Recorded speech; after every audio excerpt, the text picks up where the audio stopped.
Hi folks, this is Tony for the A Minute to Midnight show.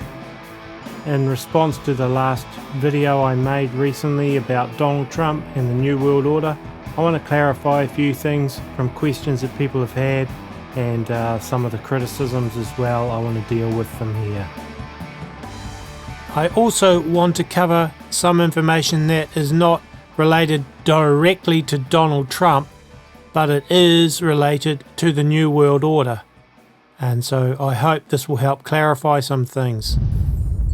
After the last video, I had some people say that I'm deceived because I'm not in full support of Donald Trump, or that I'm spreading misinformation. Well, I challenge people to find the misinformation and show me where it is, because I'm pretty meticulous in my research on these things. I'm not actually anti-Trump any more than I'm pro-Clinton, Bush or Obama. The goal of the A Minute to Midnight team, myself, Matt, Brooke and Joni, is to try and bring as much truth as we can and to have it all backed up from a scriptural perspective. I've also had people say Donald Trump is playing 4D or 5D chess with the globalists, and that is really what's going on, that he's not a globalist but he's playing chess with them, and still insisting that Trump is draining the swamp even though he has Council on Foreign Relations and Bilderberg people etc. in the White House. And there are still people who are talking about how Trump is going to lock Hillary up. Well, it appears that it wasn't even Trump that came up with the Crooked Hillary and Lock Up Hillary slogans, but rather it was Cambridge Analytica, a British consulting firm who was hired for Trump's 2016 election campaign, and they paid millions of dollars to them, who came up with those slogans. Incidentally, that same company acquired data from 50 million Facebook users to build psychographic profiles without people knowing. Undercover footage shot between November 2017 and January 2018, released by British Channel 4 News, shows Mark Turnbull, the managing director of Cambridge Analytica political division, bragging about how the company came up with the Defeat Crooked Hillary campaign and promoted it on social media. Cambridge Analytica is owned by billionaire Robert Mercer and Steve Bannon. Cambridge Analytica, which was an offshoot of the SCL Group, filed for insolvency on the 1st of May 2018. And incidentally, that same billionaire Robert Mercer was a huge donor to the 2016 election campaign of Donald Trump. Donald Trump is a phenomenon that foreign countries haven't seen. So it is a shocking experience to them that he came into office. At the same time, extraordinary opportunity. And I believe he has the possibility of going down in history as a very considerable president. I'm always somewhat conscious that I don't want to come across as if I have some sort of vendetta against Donald Trump or that I'm really anti-Trump, because it's not that. It's more that I'm trying to just bring truth, and I think the main truth I want to bring across is that Christians have largely been deceived by false prophecies that paint Donald Trump to be something that he's not. And I'm reminded of a verse in the book of Titus, verse 3, where it says, "Remind them to be subject to rulers and authorities, to obey, to be ready for every good work, to speak evil of no one, and to be peaceable, gentle, showing all humility to all men." And I believe it's a good thing for people to pray for Donald Trump and for his family. And with that in mind, examine the information I'm going to bring out in this video and weigh it up accordingly.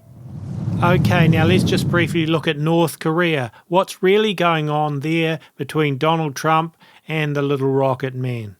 How to avoid nuclear war with North Korea. This is from The Economist magazine, which is a Rothschild-owned magazine basically.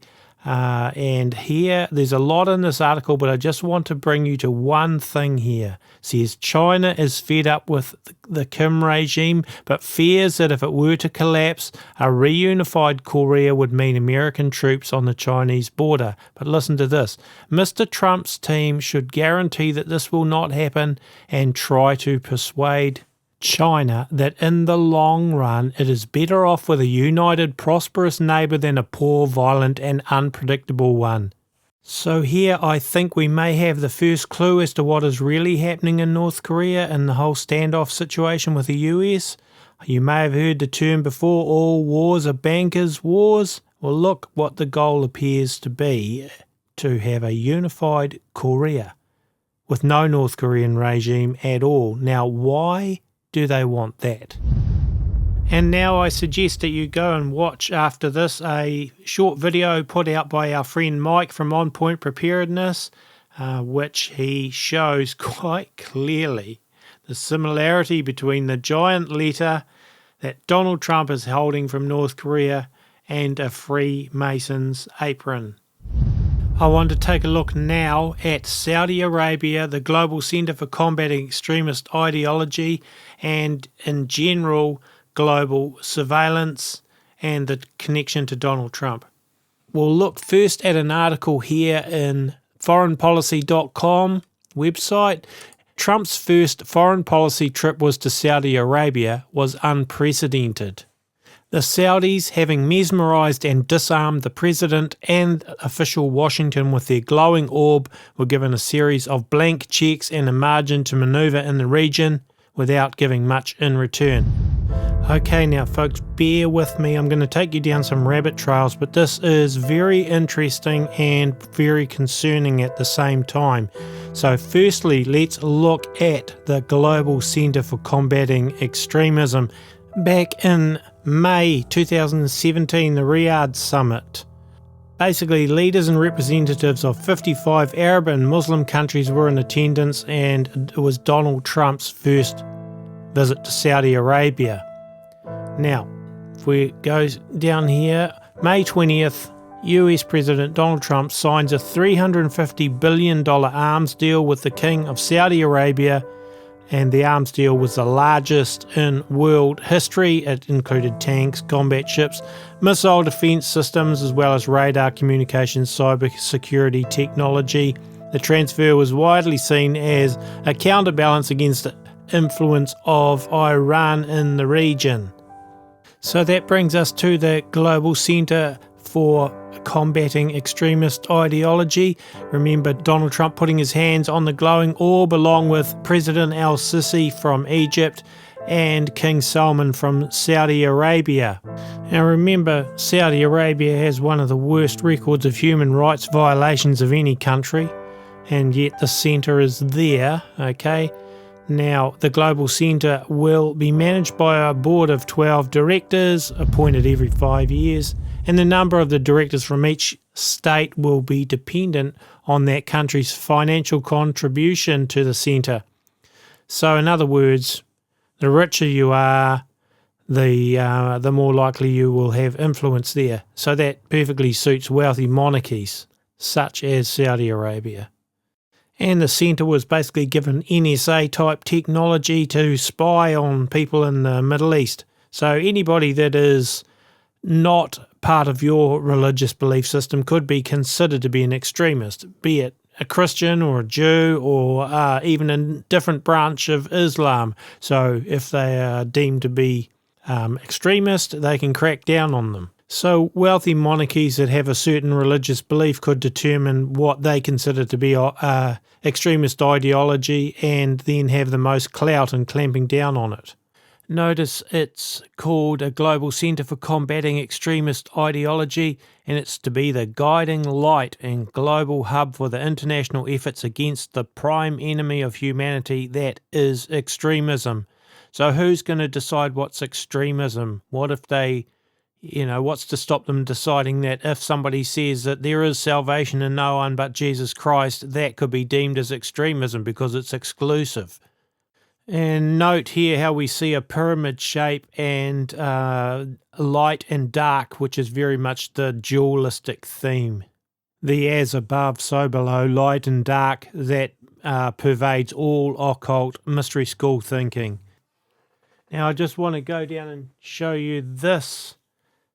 7 continents in a virtual world acting globally is at the heart of the centre's strategy, where virtual sphere media and internet are expected to be open fields for counter-extremism activities.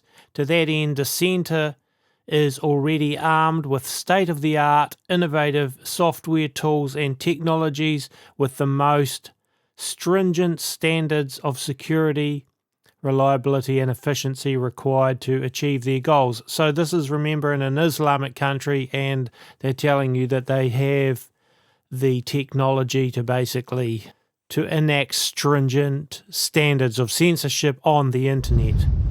We've become very good friends over a fairly short period of time. I was in Saudi Arabia in May.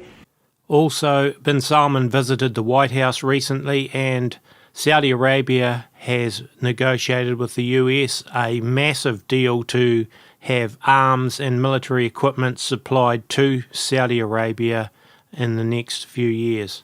We're getting a $700 billion military proposal, and that's even a lot for you guys.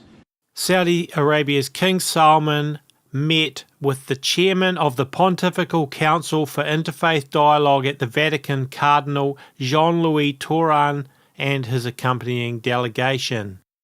During the meeting, they stressed the important role of followers of religions and cultures in renouncing violence, extremism, terrorism, and achieving worldwide security and stability. Sounds like great New World Order goals, doesn't it? Touran was hosted by Riyadh-based Global Centre for Combating Extremist Ideology, or ETIDAL, which showed its work in combating extremist ideology. ETIDAL, Arabic for moderation, is an effort by the international community to expose, combat and refute extremist ideology. The centre was established in 2017 and located in Riyadh, the cooperative effort of more than 55 countries. The centre operates mainly around 3 pivots: ideology, technology and media. And it uses these to disrupt extremist recruitment and promote tolerance and coexistence among different religions and cultures. ETIDAL has designed machine learning systems and algorithms to detect violent and extremist online content. We analyse this content and then anticipate how extremist groups use this content to recruit vulnerable audiences. To counter these efforts, we devise strategic programs and projects that encourage tolerance and moderation. Following the visit, Cardinal Touran commented, "It's important to see that ETIDAL has a mission and a vision. The centre is very wise to analyse the causes of extremism. Most of the time, extremism is provoked by injustice." Yeah, that sounds like an excellent advertisement for Pope Francis. That's what he would say, wouldn't he? Touran is seen as an energetic promoter of dialogue between the Roman Catholic Church and Islam. Surprise, surprise. Now back to the glowing orb and Donald Trump.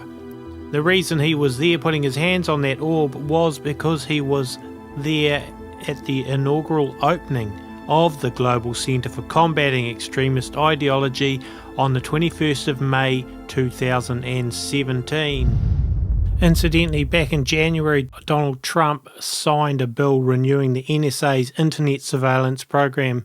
According to Reuters, US President Donald Trump on Friday said he signed into law a bill renewing the National Security Agency's warrantless internet surveillance program, sealing a defeat for digital privacy advocates. On Twitter, Trump wrote, "Just signed 702 bill to reauthorize foreign intelligence collection," referring to legislation passed by the US Congress that extends Section 702 of the Foreign Intelligence Surveillance Act, or FISA. But Trump says it's not the same FISA law that was so wrongly abused during the election. "I will always do the right thing for our country and put the safety of American people first." Interestingly, on May 25th, Trump tweeted, Clapper has now admitted that there was spying in my campaign. Large dollars were paid to the spy, far beyond normal. Starting to look like one of the biggest political scandals in US history. Spygate. A terrible thing. So, what interests me is that Trump is complaining about that spying, and yet he's quite happy for the NSA bill to spy on the rest of us by intercepting our emails, texts, whatever else, but he doesn't like it when they're spying on him. One of the arguments that people use to say that Donald Trump is not with the New World Order is because all the media, they say, is against Donald Trump. Everyone hates him. Well, actually, that is not 100% true. But even if it was, it doesn't prove anything really, because you have to throw into the mix the Hegelian dialectic and ordo ab chaos, which is order out of chaos. They have to create the chaos. But anyway, it isn't fully true when you look, for example, at Peter Thiel. Who is he? Well, he is the chairman of Palantir, and he is also on the board of directors of Facebook. Here is an article from recode.net, March 15th, 2018. The 4 most interesting things Peter Thiel said today in New York. I thought supporting Trump was one of the least contrarian things I ever did. Obviously, Thiel said. He defended Trump's newly instituted tariffs, and he defended Trump's re-election chances. But here's the interesting bit. Thiel sits on the board of one media company, Facebook, but helped shutter another, Gawker, by funding the lawsuit that destroyed it. Facebook, of course, lives on users forfeiting some of their privacy. Gawker obtained a private sex tape that motivated the Thiel-funded lawsuit. How does he reconcile that? What Gawker did versus what the big tech companies are doing is very different, he said. If you voluntarily give the information, that's quite different from it being illegally obtained in a privacy-violating way. Well, the thing is, yes, people do give voluntarily their information to Facebook, mainly because they don't have a choice. Facebook demands that right, otherwise you either do that or you don't be part of Facebook. And of course, most of the sheeple don't want to not be part of Facebook, so they'll give up that privacy without even thinking twice about it, without even mostly realizing what it actually probably means. Okay, so now let's look at Palantir Technologies. Palantir Gotham is used by counter-terrorism analysts at offices in the United States intelligence community, the United States Department of Defense, fraud investigators at the Recovery, Accountability and Transparency Board, and cyber analysts at Information Warfare Monitor, while Palantir Metropolis is used by hedge funds, banks, financial services, etc. So that is the company that Peter Thiel co-founded. The US Department of Health, the Department of Homeland Security, they use it. Police and Sheriff's Department in New York, New Orleans, Chicago, Los Angeles have used it, and many other things here we can find. Banks have used it like JP Morgan, etc. Okay, now there's a whole lot of information in this Bloomberg article about Peter Thiel and Palantir. But this bit may interest folks. Thiel, who turned 50 in October, long revealed as the libertarian black sheep in left-leaning Silicon Valley. He contributed $1.25 million to Trump's presidential victory, spoke at the Republican convention, and has dined with Trump at the White House.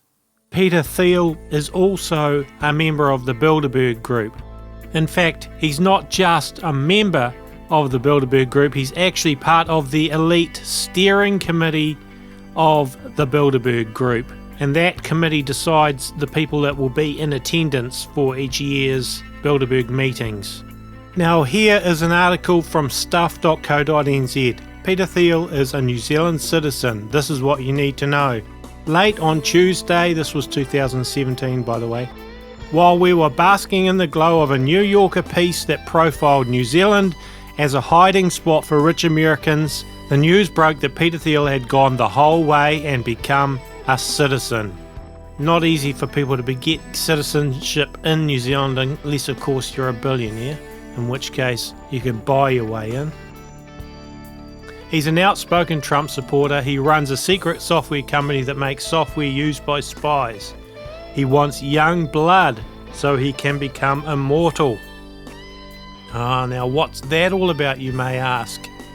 Well, let's go further down the article and you'll find out that Thiel is very interested in immortality. He sees society's acceptance of the inevitability of death as a failure of the imagination. One of his many life-extending investments is a parabiosis company called Ambrosia, which are currently researching what happens when blood plasma from people under the age of 25 is transfused into people older than 35. The idea is that the young blood heals the ravages of aging in the old.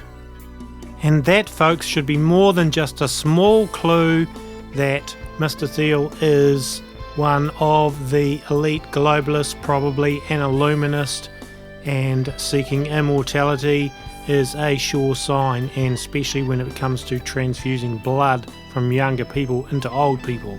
Seriously creepy.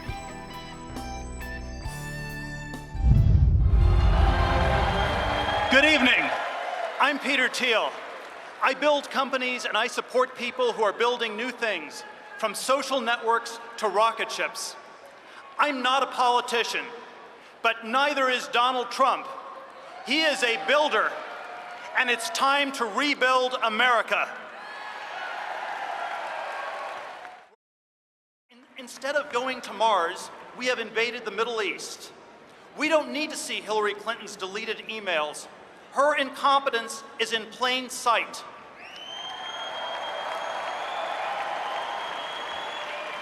She pushed for a war in Libya, and today it's a training ground for ISIS. Of course, every American has a unique identity. I am proud to be gay. I am proud to be a Republican. But most of all, I am proud to be an American.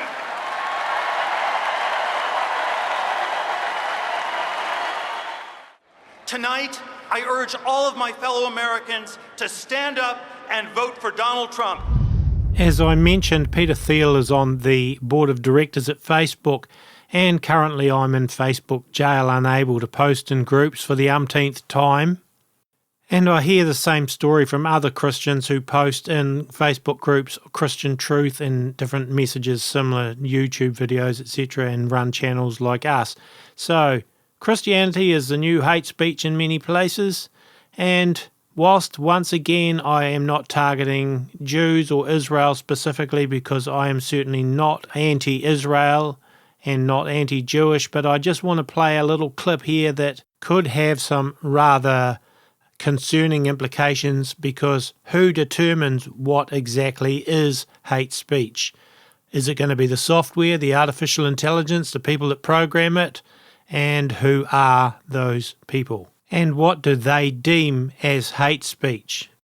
ADL and the University of California at Berkeley's D-Lab have been working to develop a new approach to tackle online hate using the latest methods. The goal of the Online Hate Index is to help tech platforms better understand the growing amount of hate on social media and to use that information to address the problem. By combining artificial intelligence and machine learning with social science, the Online Hate Index will ultimately uncover and identify trends and patterns in hate speech across different platforms. We've just completed our first phase of research, and we found that the machine learning model identified hate speech accurately between 78 and 85% of the time. In the next phase of our project, we will look at specific targeted populations in a more detailed manner. We'll examine content on multiple social media sites, and we'll identify strategies to deploy the model more broadly. While there's still a long way to go with artificial intelligence and machine learning-based solutions, we believe the Online Hate Index will help tech companies better understand the extent of hateful content on their platforms by creating community-based definitions of hate speech. While I believe that genuine hate speech should not be tolerated and accepted, the question mark is what is deemed as hate speech. Originally founded in 1913, the Anti-Defamation League was set up to fight anti-Semitism, but now they deal with anti-LGBT and a whole lot of other things as well. So it leaves one wondering how the software will ultimately be used. Going back to Peter Thiel for a minute, this is a 2015 article in The Guardian. The founder of PayPal and director of Facebook is currently pouring money into anti-aging research as part of his immortality project. He says, "I believe if we could enable people to live forever that we should do that. I think this is absolute." And this is talking about Bilderberg, the Bilderberg Group. Of course, he's not the only Bilderberg with an eye on immortality. Mentioned David Rockefeller, who of course now is dead, and Henry Kissinger, who was then 92. But here's the interesting bit. Back in 2006, Thiel was co-founder with Ray Kurzweil of the Singularity Summit. Kurzweil is a famous futurologist, transhumanist, and currently a director of engineering at Google. By singularity is meant the shift towards smarter than human technology, the era of non-biological intelligence, and by extension the merger of human and machine intelligence. Thiel's ticket to immortality. When you have transhumanists like Ray Kurzweil having so much influence and on the cutting edge of so many different technologies, it's a scary thought where we're heading. He's employed by Google as a director of engineering, and he believes in what he calls spiritual machines, where humans can resurrect their minds and put them into supercomputers and basically live forever with incorruptible bodies. Kurzweil wrote, "The human species, along with computational technology it created, will be able to solve age-old problems and will be in a position to change the nature of mortality into a post-biological future."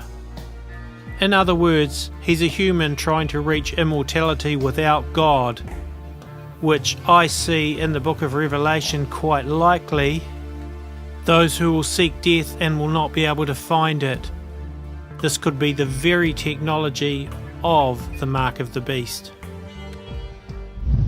I've said many times that I believe the Luciferian plan for the New World Order is ultimately to have a global religion, a global false religion, and it won't be Judaism. It will be some sort of amalgamation that'll ultimately be Luciferianism.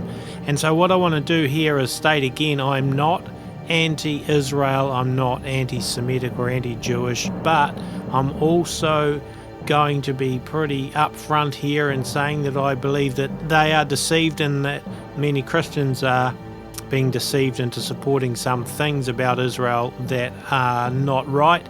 And having said that, I still believe in Israel's right to exist, and I believe in the right to choose Jerusalem as a capital. But I'm going to be a little bit controversial in some ways here, and I want to start off by playing you a little bit, a couple of clips about the Third Temple. Just listen to how New Age, how New World Order, one world religion-ish this sounds.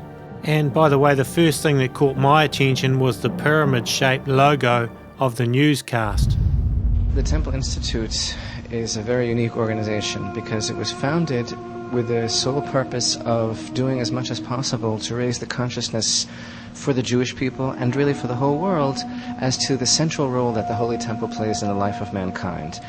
And this is really a basic principle of Jewish faith, that the Holy Temple is not just some magnificent synagogue. It really wasn't a synagogue at all, or just some beautiful building rooted in the biblical past of the Middle East, but rather it's seen by the Torah as the vehicle that brings about a certain spiritual reconciliation between all of mankind and God. And of course, every prophet of Israel tells us that the time will come when the temple will again be rebuilt, and actually it's the era, the epic of the Third Temple, which is seen for example, when we study Isaiah, as the time which will be unparalleled in human history, when all mankind will be at peace and united in the recognition of God. Well, a lot of people will try anything for peace, and John Lennon said, all we're saying is give peace a chance. And so why not try the one thing that God himself promises, for example, through the prophet Haggai, where he says, in this place I will grant peace. Rabbi Shlomo Carlebach of blessed memory used to say something very beautiful. When confronted with this question, we look at the geopolitical reality today, and it's the very last thing in the world that anyone expects is that there be some sort of situation wherein the Jewish people could rebuild the Holy Temple. He used to say, you know what, if we're the people that we're really supposed to be, the Muslims would come to us and say, could you please build the Holy Temple on this mountain? And really, the Holy Temple is not an ethnocentric thing. It's not only for the Jewish people. When the Holy Temple stood, Isaiah says, my house shall be called a house of prayer for all people. And the whole world streamed there to engage in this direct relationship with God. And this is what we're promised when the Holy Temple is built, that it will once again become the focal point of the spiritual energy of mankind. It's because the Holy Temple is like a magnet that attracts people from all over the world. As we mentioned earlier, the verse in Isaiah, my house shall be called a house of prayer for all people. We have many people from all over the world that are extremely supportive and interested in the concept of the Holy Temple. And I think on a level of prophetic fulfillment, this is a very, very beautiful thing. We have people from all walks of life, from all over the world, who feel so motivated to do something to identify with the Jewish people and with the God of Israel. Really over 35 countries from all over the world, from as far away as India, and now, as you mentioned, Papua, many people throughout North America, all over Europe, many people from Qatar, which is kind of a surprise, as you can imagine, have come forward. Also, most recently, Papua and India, some from Indonesia, and even we had once a delegation from Mongolia.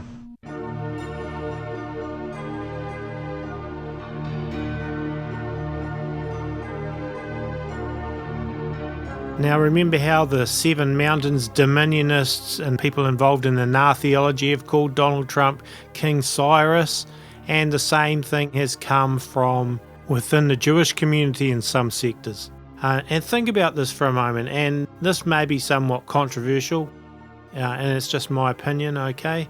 You had Barack Obama, who was portrayed as the Antichrist, anti-Israel, and, the worst thing for Israel. Then all of a sudden, you've now got King Cyrus, and he's the greatest thing since sliced bread for some people in Israel and for some people in the Christian community. So just think about it for a minute. What are some implications potentially of that? Okay, so we have the Donald Trump coin, we have Cyrus, we have Donald Trump, here we have Cyrus, Balfour Trump declaration. A few months ago, President Donald Trump declared that Jerusalem is the capital of Israel. The Holy Jerusalem is the capital of Israel. We want to say thank you.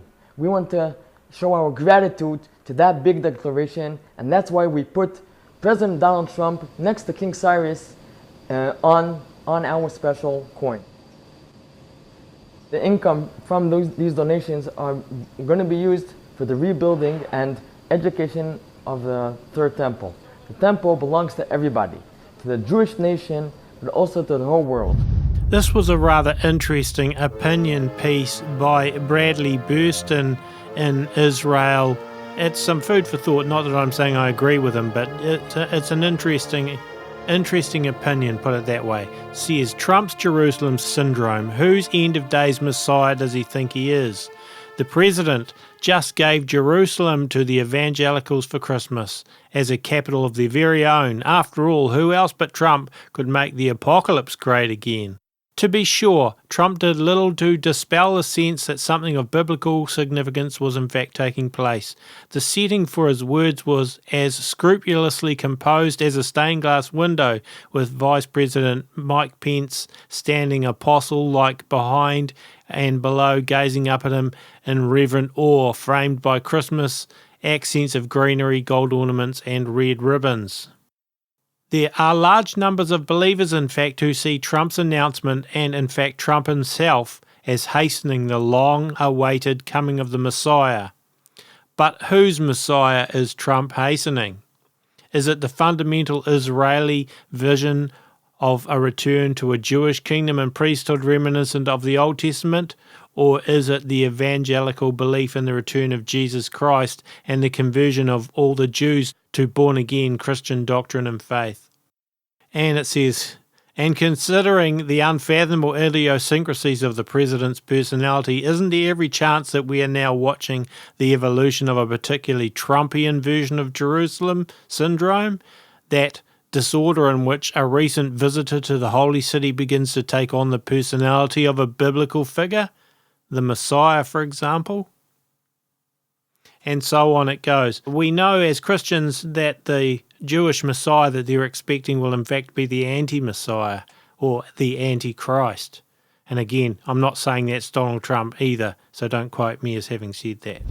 I do find it somewhat curious, though, how often Trump is seen sitting with his hands in what could easily be construed as an inverted pyramid or inverted triangle, particularly considering he has on the outside of Trump Tower an inverted triangle made up of 3 sides of 6 trees, and also the fact that he so often flashes an OK hand sign which could also be construed as a 6.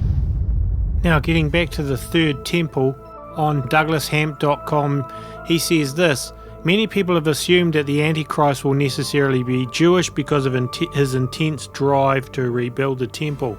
While it is true that there are many Jews that desire the rebuilding of the temple, the Masons and other esoteric societies are perhaps just as passionate about seeing the Temple of Solomon rebuilt. In fact, the temple is of central importance, and without the focus on the temple, they would cease to exist. John Wesley Kelchner writes in the foreword to the Holy Bible, The Great Light in Masonry, King James Version, Temple Illustrated Edition, the Temple of Solomon is the spiritual home of every Mason. And he declared also the following: the traditions and romance of King Solomon's temple are of transcendent importance to Masons. The temple is the outstanding symbol in Masonry, and the legendary story of the building of the temple is the fundamental basis of the Masonic rule and guide for conduct in life. And also an Encyclopedia on Freemasonry by 33rd Degree Albert Mackey and Charles McClenahan affirm that the temple is the most important object of Masonry as well. And there are other quotes I could add here, but to save time I won't. But you get the point, or you should get the point, that the Freemasons are very much likely to be even behind the build of the third temple in Jerusalem if a temple is actually built there.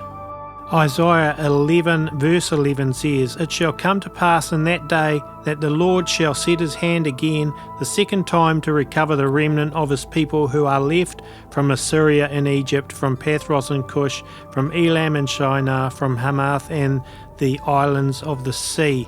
He will set up a banner for the nations and will assemble the outcasts of Israel and gather together the dispersed of Judah from the 4 corners of the earth."